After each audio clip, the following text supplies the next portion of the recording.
Hello friends, welcome to my channel. দেশ এবং দেশের বাইরে থেকে যারা আজকে আমার ভিডিওটি কন্টিনিউ করেছেন প্রত্যেককে gardener TRIPS with Kamal YouTube চ্যানেলে স্বাগতম। তো ফ্রেন্ডস, আজকে আমি আলোচনা করব ড্রাগন ফ্রুটসের ফার্টিলাইজার থেকে শুরু করে এই সময় গাছে থাকা ড্রাগন গাছের বিভিন্ন ফল, সেটি বিভিন্ন আকার এবং আকৃতিতে হতে পারে। সেই ফলের আকার আকৃতি ঠিক রাখতে, ফলের সঠিক আয়তন ঠিক রাখতে, ফলের গ্লেজ ঠিক রাখতে এই সময় আপনাকে কি কি করণীয়, পাশাপাশি এই সময় গাছের গোড়াতে কি কি ফার্টিলাইজার দেবেন তাই নিয়ে সম্পূর্ণ ভিডিওটি থাকছে। সম্পূর্ণ ভিডিওতে অনেক গুরুত্বপূর্ণ তথ্য এবং ইনফরমেটিভ তথ্য থাকছে, না স্কিপ করে কন্টিনিউ করবেন। ক্যাকটাস জাতীয় এই ফলটি কিন্তু আমাদের শরীরের পক্ষে অত্যন্ত গুরুত্বপূর্ণ এবং কার্যকারী।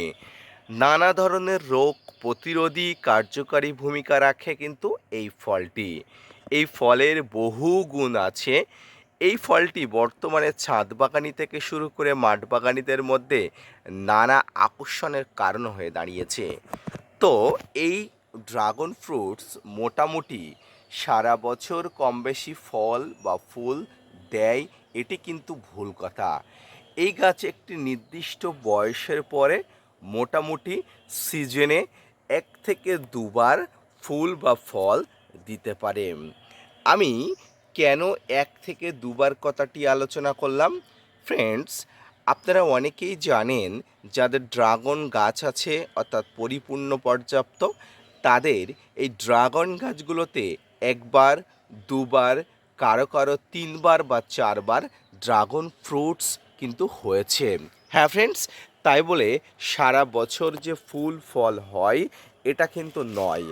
এই যে সময়টায় অর্থাৎ আগস্ট, সেপ্টেম্বর, অক্টোবর, মোটামুটি শীতের আগে আপনার ছাদ বাগানে গাছে 2 থেকে 3 বারের মতো ফল হয়ে যাবে। এই 2 থেকে 3 বারের মধ্যে ফল হয়ে যাবার মধ্যে আপনাকে সঠিক পরিচর্যা যদি আপনি করতে পারেন, তাহলে আপনিও কিন্তু এরকম 2 থেকে 3 বার ফল পেতে পারেন। ড্রাগন গাছের পরিচর্যা নিয়ে সর্বপ্রথম বলতে গিয়ে যে কথাটি বলতে হয় সেটি হচ্ছে, ড্রাগন গাছে সবসময় পর্যাপ্ত এবং পরিণত ডালে বা বয়স্ক ডালে ফুল বা ফল আসে। কখনো ড্রাগন গাছে কচি ডাল বা নতুন ডালে ফুল বা ফল আসে না। তাই গাছগুলোকে যত আপনারা বয়স্ক করবেন তত কিন্তু গাছে সেই সব ডালগুলোতে ফুল বা ফল আসার সম্ভাবনা থেকে থাকে। তাই এই ড্রাগন গাছের ডালগুলোতে আপনারা অবশ্যই পর্যাপ্ত এবং পরিপূর্ণ বা পরিপুষ্ট করে তুলবেন।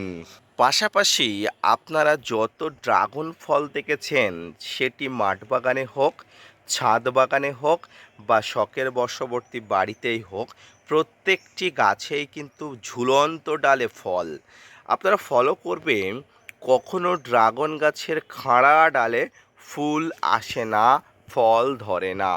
খাড়া ডাল বলতে জাস্ট লাইক এমন ডালের কথা আমি বলছি।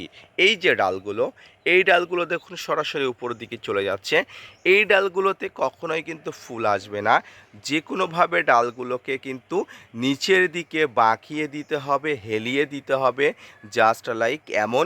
এই বাঁকিয়ে বা হেলিয়ে দেওয়া ডালে কিন্তু খুব সহজেই পরিণত ও পর্যাপ্ত হলে ফুল এবং ফল আসে। এবার আমি আলোচনা করব ড্রাগন গাছে প্রতি মাসে যে কি কি খাবার দিতে হবে তার একটি মোটামুটি শিডিউল। দেখুন, একটি গাছের স্বাস্থ্য ভালো রাখার জন্য মোটামুটি প্রতিনিয়ত আপনাদের খাবার দিয়ে যেতে হবে। এই খাবারের মধ্যে সমগ্র ধরনের ম্যাক্রো এবং মাইক্রো নিউট্রিয়েন্ট জাতীয় খাবার, যেহেতু এই ড্রাগন গাছটি একটি ক্যাকটাস জাতীয় খাবার, মরুভূমি অঞ্চলে এর উৎপন্ন হলেও এটি কিন্তু অ্যাকচুয়ালি মরুভূমি অঞ্চলের গাছ নয়। অর্থাৎ এর আদি গোষ্ঠী হয়তো মরুভূমিতে জন্ম নিয়েছিল, সেখান থেকে নানা অভিযোজনের ফলে গাছটি কিন্তু ক্যাকটাসের একটা গোষ্ঠী বা ক্যাকটাসের একটা প্রজাতি বলে দাবি করা হয়। এই কাঁটা জাতীয় গাছ হবার জন্য এই গাছটি কিন্তু নিজেদের মধ্যে জল অনেক সময় শোষণ করে রেখে দিতে পারে। তাই এই গাছটিতে কিন্তু প্রচুর পরিমাণ জলের প্রয়োজনও হয় না, আবার জলের কষ্ট খুব দেওয়া যায় এটাকেও বলা যায় না। তবে একটি মোটামুটি জল দিলে কিন্তু গাছটি দাঁড়িয়ে যায় বা গাছটি বেঁচে যায়। যে কথাটি আমি বলছিলাম সেটি হচ্ছে খাবার। দেখুন, এই এই যে ক্যাকটাস জাতীয় গাছ ড্রাগন, এই ড্রাগন গাছে আমি বলেছি যে খাবার আপনারা দেবেন সেটি ম্যাক্রো মাইক্রো সমগ্র খাবার যেন গাছের মধ্যে উপস্থিত থাকে। এই ম্যাক্রো মাইক্রো খাবারের মধ্যে উপস্থিত থাকার মধ্যে যে খাবারটি বেস্ট সেটি হলো এই ছাদ বাগানে দেওয়া মিশ্র খাবার। এই মিশ্র খাবারের মধ্যে শিংকুচি, নিমখোল, হাড় গুঁড়ো, ভার্মিকম্পোস্ট, এসওপি, বাদাম খোল, সর্ষের খোল, অর্থাৎ ছাদ বাগানে আপনি আপনার গাছেদের জন্য দেওয়া সমগ্র মিশ্র খাবার খুব সহজেই আপনি কিন্তু গাছের গোড়াতে দিতে পারেন। কতদিন অন্তর দেবেন? আপনি মোটামুটি 3 থেকে 4 মাস অন্তর, অর্থাৎ বছরে সর্বোচ্চ হলে 4 বার, সর্বনিম্ন হলে 3 বার আপনি খাবার দেবেন। এই খাবার দিলেই কিন্তু আপনার ছাদ বাগানে কোনো ধরনের সমস্যা আর থাকতে পারে না বা থাকবেও না। এবার আসি ড্রাগন গাছের বিভিন্ন ধরনের রোগ বালাই ব্যাধি সম্পর্কে। দেখুন, ড্রাগন গাছের সবচেয়ে বেশি যে সমস্যাটি দেখা যায় সেটি হচ্ছে গাছের ডাল হলুদ হয়ে যাওয়া। দেখুন, একটা হলুদ একটা আভা আসছে এবং গাছে বিভিন্ন ভাইরাস এবং ব্যাকটেরিয়াজনিত আক্রমণ।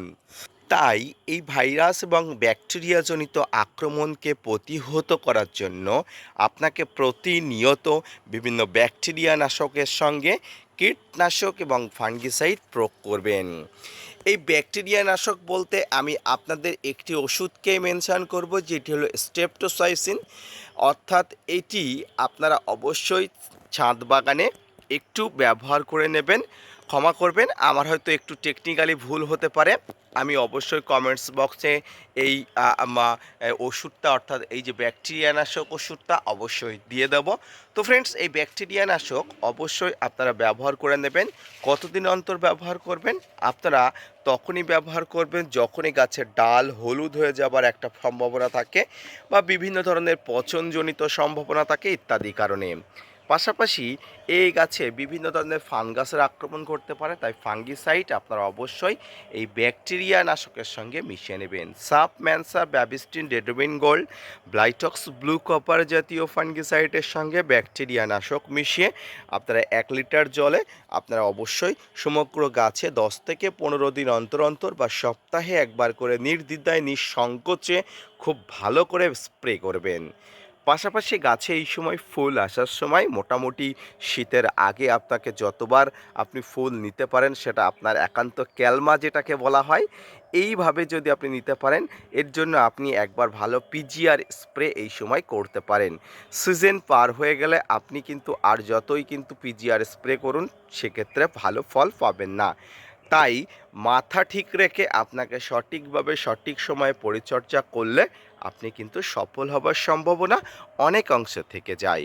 আজকের ভিডিওটি এই পর্যন্ত। দেখা হচ্ছে পরবর্তীতে নতুন কোনো ভিডিও নিয়ে, নতুন কোনো তথ্য নিয়ে। ড্রাগন গাছের পরিচর্যা সম্পর্কিত আজকের যে বিস্তারিত তথ্যটি কেমন লাগলো জানাবেন। পাশাপাশি অবশ্যই gardener tips with Kamal YouTube চ্যানেলকে সাপোর্ট দিবেন। আপনাদের জন্য প্রতিনিয়ত তথ্য নিয়ে ভিডিও বানায়। আপনারা যদি মোটিভেট করেন, ভিডিও বানাতে আগ্রহী হই এবং নতুন নতুন ভিডিও বানাতে উৎসাহী হই। ধন্যবাদ।